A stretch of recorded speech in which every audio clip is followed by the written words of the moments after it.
Class 9th welcome to my channel learn with BG. Class 9th जैसा कि मैंने आप लोगों को रसखान के समय पढ़ा दिए हैं उसके सभी पार्ट। अब उसके एमसीक्यूज़ मैं लेकर आई हूँ जिससे आपको उसके प्रश्नों को समझने में आसानी मिले। तो ज़्यादा समय न लेते हुए चलिए हम लोग आते हैं अपने टॉपिक पे। आज रसखान के समय के एमसीक्यूज़ आपके साथ हैं और देखिए इनको सभी लोग पढ़िए और समझिए कि ये आपके लिए कितने हेल्पफुल होते हैं। चलिए देखते हैं। सबसे पहला क्वेश्चन, रसखान का मूल नाम क्या था? रसखान का मूल नाम सैयद मूसा था, इब्राहिम था, सैयद यूसुफ था या सैयद इकबाल था। तो इसमें देखिए पहले तो आप लोग प्रश्नों को अच्छे से देख लीजिए और आपके लॉन्ग क्वेश्चन भी होते हैं तो इससे सॉल्व हो जाएंगे। तो रसखान का जो मूल नाम था वो सैयद इब्राहिम था, यानी ख आपका सही है, ठीक है। और बाकी ये गलत है, ये भी गलत है और ये भी गलत है।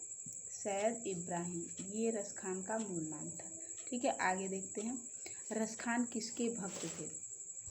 कृष्ण के भक्त थे, राम के, शिव के या दुर्गा के? तो सीधे सीधे आप लोग जानते हैं कि रसखान कृष्ण के भक्त थे, उन्हीं से प्रेरित थे।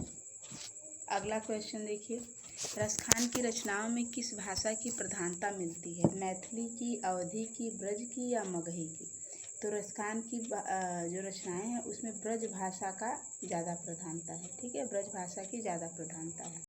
अगला क्वेश्चन हम लोग देखते हैं। अगला क्या है क्वेश्चन, मानुष हों तो वही रसखान सवये में कवि का किसके प्रति प्रेम व्यक्त हुआ है? पर्यावरण के प्रति, पशु पक्षी के प्रति, मानवता के प्रति या ब्रजभूमि? तो रसखान जी ने अपना सारा प्रेम ब्रजभूमि के प्रति व्यक्त किया है और श्री कृष्ण से की चीज़ों के प्रति किया है। तो यहाँ इसमें एग्जैक्ट आंसर जो होगा वो ब्रजभूमि होगा, ठीक है। आगे देखते हैं, कवि किस पर्वत पर पत्थर बनकर जन्म लेना चाहता है? क्या विंध्याचल, मैनाक, गोवर्धन या हिमालय? तो यहाँ पे विंध्याचल मैनाक तो होगा ही नहीं, हिमालय भी नहीं, गोवर्धन पर्वत, ठीक है। वो गोवर्धन पर्वत पर अगर उन्होंने कहा है कि मानुष हो तो वही रसखान बसो ब्रज गोकुल गाँव के ग्वारन, तो उसमें आप लोग जब नीचे जाएंगे तो उन्होंने ये बताया है कि मैं अगर पर्वत का जीवन मुझे मिले तो मैं गोवर्धन पर्वत बनना चाहूँगी, ठीक है। अगला प्रश्न देखिए, जो खग हों तो बसेरो करो मिली कालंदी कूल कदम्ब की डारन में कौन सा अलंकार है? तो देखिए यहाँ पे जो प्रश्न है आपका उसमें अलंकार पूछा है, इस टाइप के भी प्रश्न पूछते हैं आपके। तो देखिए, जो खग हों तो बसेरो करो मिली कालंदी कूल कदम्ब की डारन, यानी यहाँ क की आवृत्ति जो है, यहाँ क की आवृत्ति कई बार हुई है, ठीक है। तो जहाँ किसी भी वर्ण की, एक ही वर्ण की आवृत्ति कई बार होती है तो वहाँ अनुप्रास अलंकार होता है, ठीक है, यह नहीं होते हैं आंसर। अगला देखिए, कालिंदी किसका नाम है? कालिंदी सॉरी, तो राधा का नाम है, यमुना का, यशोदा का या देवकी का? तो कालिंदी यमुना का नाम है, ठीक है, यशोदा का नहीं, देवकी का भी नहीं और राधा का भी नहीं। आगे देखिए, या लकुटी अरु कामरिया पर सवये में कवि किस क्षेत्र की प्रशंसा कर रहा है? मगध की, अवध की, मालवा की या ब्रज की? तो वो ब्रज की भूमि की ही व्याख्या करते हैं तो उसी की प्रशंसा कर रहे हैं। मगध, अवध और मालवा तो हो ही नहीं सकता। चलिए आगे देखते हैं क्वेश्चन, मोर पखा सिर ऊपर राखी हूँ सवये में किसके रूप का अनुकरण करने का वर्णन किया गया? यानी मोर का पंख सिर के ऊपर रखेंगे तो इसमें किसके रूप का वर्णन किया गया? तो इसमें कृष्ण के रूप का वर्णन। राधा गलत है, शिव गलत है और राम गलत है, यानी कृष्ण के सिर पे जो मुकुट होता है उसमें मोर धारण होता है। या मुरली मुरलीधर की अधरान धरी अधरा न धरूंगी में कौन सा अलंकार है? इसमें अलंकार के क्वेश्चन भी उन्होंने पूछा है। या मुरली मुरलीधर की अधरान धरी अधरान धरूंगी, देखिए अधरान अधरान दो बार शब्द आया है, ठीक है। तो यहाँ पे भी यमक अलंकार, यानी दो शब्द एक ही जैसे हों और अर्थ अलग अलग हों। यहाँ भी देखिए मुरली और मुरलीधर, मतलब मुरली और मुरलीधर में दोनों समान हैं, तो जहाँ दो शब्द एक ही जैसे आए लेकिन अर्थ अलग अलग हो वहाँ पे यमक अलंकार होता है, ठीक है। उपमा नहीं होता, श्लेष नहीं होता, उत्प्रेक्षा नहीं होता। अगला क्वेश्चन देखिए, गोपियाँ कृष्ण की मुरली को किस कारण अपने होठों से नहीं लगाना चाहती? जूठी होने के कारण उन्हें पसंद नहीं है, सौतिया डाह के कारण उन्हें मुरली बजाने नहीं आती। तो वो मुरली इसीलिए नहीं लगाना चाहती क्योंकि मुरली हमेशा कृष्ण के ओठों से लगी रहती है। तो ये ग वाला आपका आंसर सही होगा। अगला देखिए, गोपियाँ किसकी माला गले में पहनना चाहती हैं? मुंज, गुंज, मूंगा, हीरे। तो गुंज की माला गले पहनेंगे, अर्थात ख वाला आपका सही है। अगला क्वेश्चन देखिए, कानन दय अंगुरी रहिबों में कवि ने कृष्ण की किस वस्तु के प्रभाव चित्रित किए? यानी कान में उंगली क्यों डालेंगी? वो कृष्ण की कौन सी चीज़ की का प्रभाव है जिसकी वजह से वो कानों में उंगली देंगी? तो शंख, मुरली, रासलीला, माखन लीला। तो आपको सभी लोगों को सही पता होगा, ये मुरली होगा। ठीक है। गोपियाँ क्या नहीं संभाल पा रही? अपना मन, कृष्ण की भेंट, कृष्ण के मुख की मुस्कान या कृष्ण की गौएं। तो गोपियों ने कहा है माई री वा मुस्कान, मतलब वो मुस्कान संभाले नहीं संभलती है। तो ये वाला ग वाला आपका एकदम सही होगा। गोपियों को किनकी चिंता नहीं है? अपनी, ब्रजवासियों की, कृष्ण की या राजा की? इसमें उन्होंने गोपियों ने किन लोगों की चिंता नहीं की है? तो वो कहती है ना, मुझे ब्रज के वासियों की चिंता नहीं है, मैं मतलब उनके अब बातों में नहीं आ पाऊँगी, यानी मैं जोर से कह रही हूँ कि मैं ऐसा कुछ भी नहीं करूँगी, भले कृष्ण कुछ भी करें, मैं अपने अटारी से उतर के नहीं आऊँगी।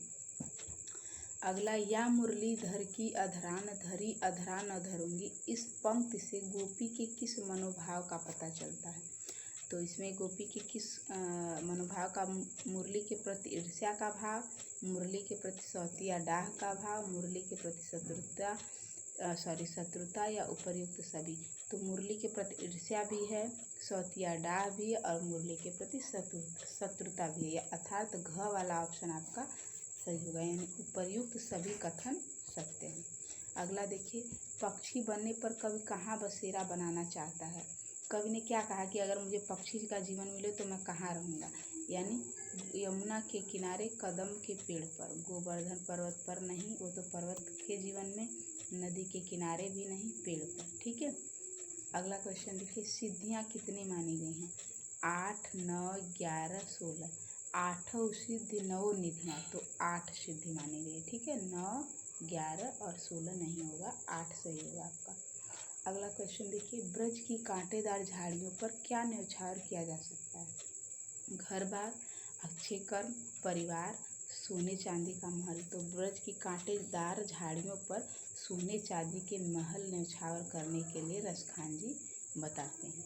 अगला क्वेश्चन देखिए, काल ही कोऊ कितनों समझे हैं, पंक्ति में निहित अलंकार बताइए। देखिए यहाँ भी क की आवृत्ति कई बार हुई है, तो यहाँ भी आपका अनुप्रास अलंकार ही होगा, यमक नहीं होगा, रूपक हो नहीं सकता, श्लेष भी नहीं। ठीक है।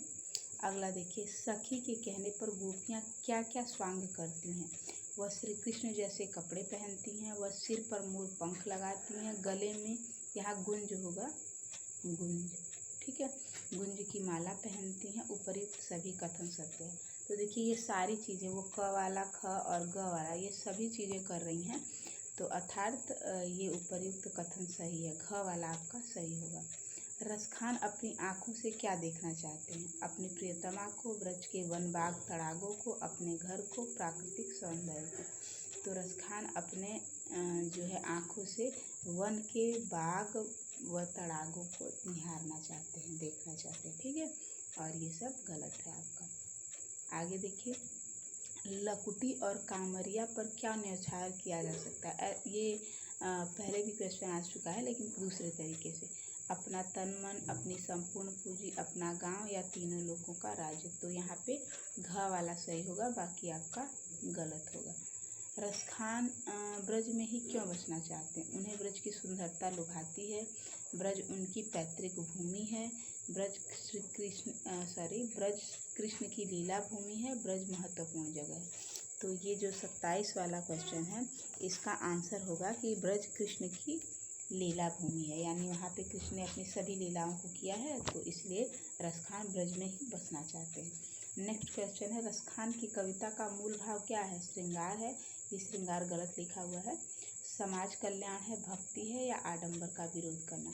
तो उनका मुख्य मूल भाव जो है वो भक्ति करना है। आगे आते हैं हम लोग। निम्नलिखित में से कौन सी रचना रसखान की नहीं है? प्रेम पचीसी, प्रेम वाटिका, सुजान रसखान, रसखान शतक। तो देखिए यहाँ से प्रेम वाटिका है, सुजान रसखान है, रसखान शतक। ये प्रेम पचीसी उनकी रचना नहीं है, पूछा है ना, तो नहीं है। आगे देखिए, रसखान का जन्म कब हुआ? सन 1526 में, 1962 में, 1588 में या 1548 में?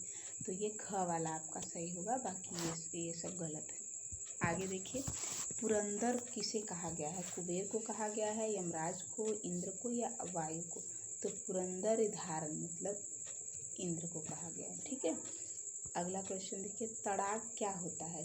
तड़ाग जो है वो झरना होता है, समुद्र होता है, झील होता है या तालाब? तो तड़ाग का मतलब क्या होता है? तालाब होता है। ये सभी ऑप्शन आपके गलत हैं।